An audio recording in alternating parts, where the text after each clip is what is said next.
What's going on, everybody, and welcome to this week's edition of Marketing Monday. I've got bad news. It's everywhere. Whether you look left or look right or even straight ahead or even sometimes up. What the heck am I talking about? Marketing content. Specifically, visual marketing content. I'm talking about billboards and posters and signage, even videos. Gulp. In today's video, we discuss our top 8 tips for creating effective and engaging visual communications right after this.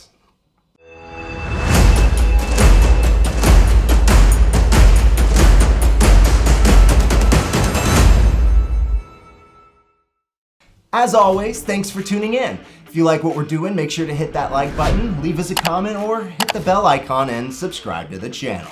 So today, we're talking about effective visual content. How many different types can you think of off the top of your head? Tons, I'm sure. What does it all have in common? It's there to either help sell a product or service, entertain, or even inform. After all, it's the basis of advertising. A great piece of content can make someone rich with sales, or it could even change the world. What would be an example of this? The Got Milk campaign from the mid-90s. It became iconic. The milk mustache was everywhere. Celebrities were doing it, kids were doing it, even parents were doing it to try and be cool. And it helped reverse the declining milk sales in California to the tune of a 7% increase in the year directly following the launch of the campaign. It was unbelievably effective.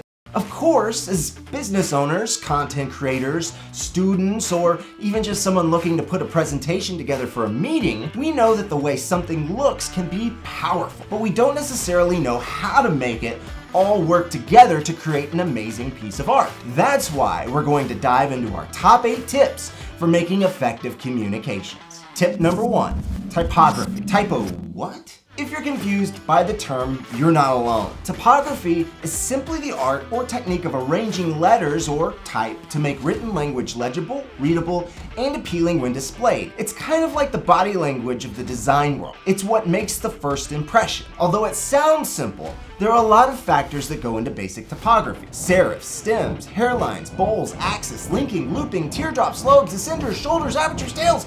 Who would have thought that so much could go into a letter? We could make a whole video on this subject alone.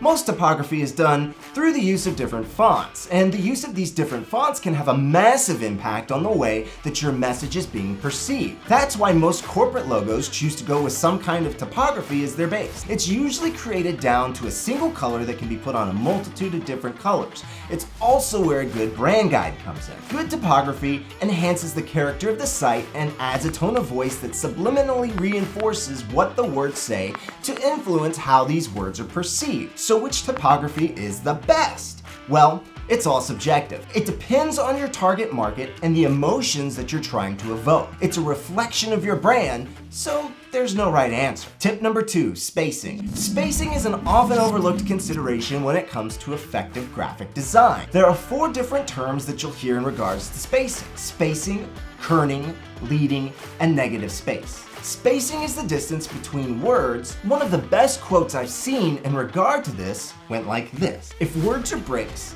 and spaces are mortar, one hopes to see a wall, not bricks and mortar. If spacing is done correctly, it presents separation while not distracting away from the overall look or readability. Kerning refers to the personal space around each letter. Specifically, certain letters and certain letter combinations require more space around them than others. So why is this important? Well, let's take a look.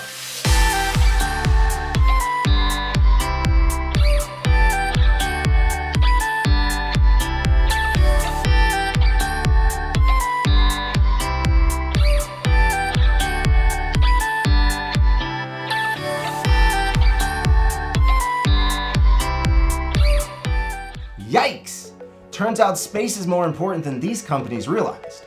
But do you want a great example of a low level of kerning? Look at the FedEx logo. The kerning between the letters is non-existent. They all touch, but it cleverly forms an arrow between the E and the X. Leading, pronounced really weirdly when you're reading it in this day and age, refers to the breathing space between lines of text. This not only creates ease in reading, it also has the ability to influence the mood of a body of text. Then you have my favorite use of spacing, negative space. It turns out what you don't put in an image can be even more powerful than what you do put in an image. Let's talk about a great example of this with the logo design for Ed's Electric. It utilizes negative space to form an E in the middle of the logo. At the same time, it takes a plug and outlet as its main design. What a fantastic use of negative space. More examples will be linked in this description below. Number 3, proportion. The third tip is to consider the different sizes of text that you're using. The reason for this is that you can use it to emphasize different parts of the design. As an example, old-time sales flyers would put the price, discount, or sales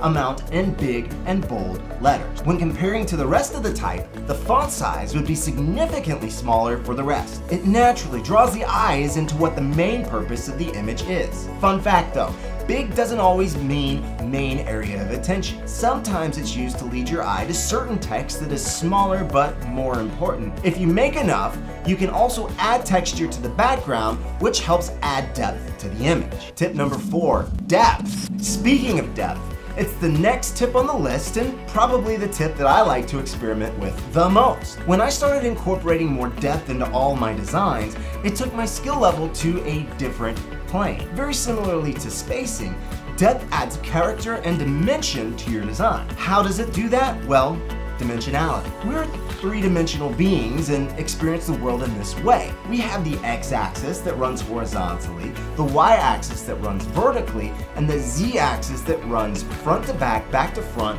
or better expressed as towards and away. It's this last axis that really gives us a sense of reality, and it's what truly adds the character that we've been discussing. The best way that we can express depth in design is by occlusion, or the overlapping of objects. When an object obscures part of another object, it's clear that there must be a depth of space between them, assuming that we can recognize the object in the distance as a whole object. Another very popular way to show this is by using the parallax effect. This is one thing that we use in all of our videography work. Object closer to the lens of the camera is kept in the middle of the frame. We then move to the left or right while keeping the object appearing stationary. The background moves behind the object, which shows depth. What are some other ways that we show depth? Size and scale. Large objects appear closer and smaller objects appear further away. If you add texture to this concept, it also helps create more depth. When looking at a textured object up close, you see the texture. However, when you start to move farther away, the texture becomes closely packed together and it gives you that feeling of depth. Leading lines, cast shadows, lighting and shading, and focus are additional ways to include depth to make your images and videos or graphics really come alive. I can talk about this subject all day. For that reason, we'll probably end up making another video about this topic later on. Tip number 5, for better visuals, the use of colors. This tip might matter less for colorblind people. Jerk move, James. Jerk move. But for real though, the use of colors can have a drastic influence on the interest, tone, and mood of your images. Color theory is a whole nother beast which we don't have time to tackle in this video, but the down and dirty version goes like this. Certain colors elicit certain emotion. Warm colors like red, orange, and yellow tend to reflect things like passion, enthusiasm, anger, and energy. Red specifically is a very hot color. It's associated with fire, violence, love, and danger. Fire trucks are mostly red. Valentine's Day requires red roses. Depending on the objective of the imagery, these warm colors work really well as accent colors. If it's used as the main color throughout, it can have an overwhelming effect. On the flip side, cool colors like green, blue, and purple are often more muted or relaxed than warm colors. They are the colors of nature, water, royalty, and relaxation. Blue is the color of trust and serenity. Green is the color of earth and money. Wealth and stability and renewal are also signified by green. The third part of this spectrum is neutral colors. Neutral colors such as black, gray, brown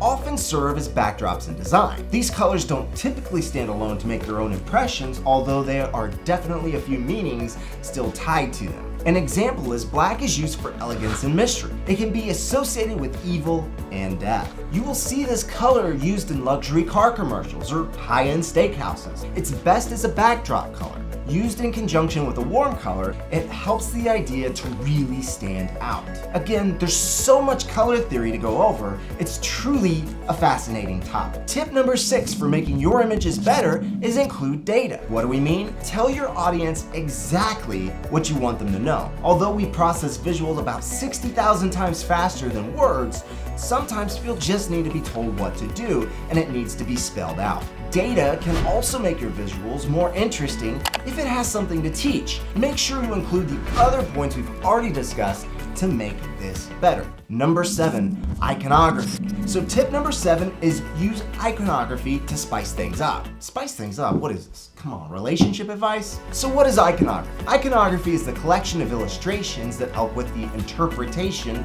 of images. What's a good example of this? Putting social media icons on your images to try and get people to visit those channels. Or even infographics. They use strategic icons to help visually portray the story. As we previously mentioned, people process visuals about 60,000 times faster than words. In order to help people perceive these messages quicker, use icons to tell the story.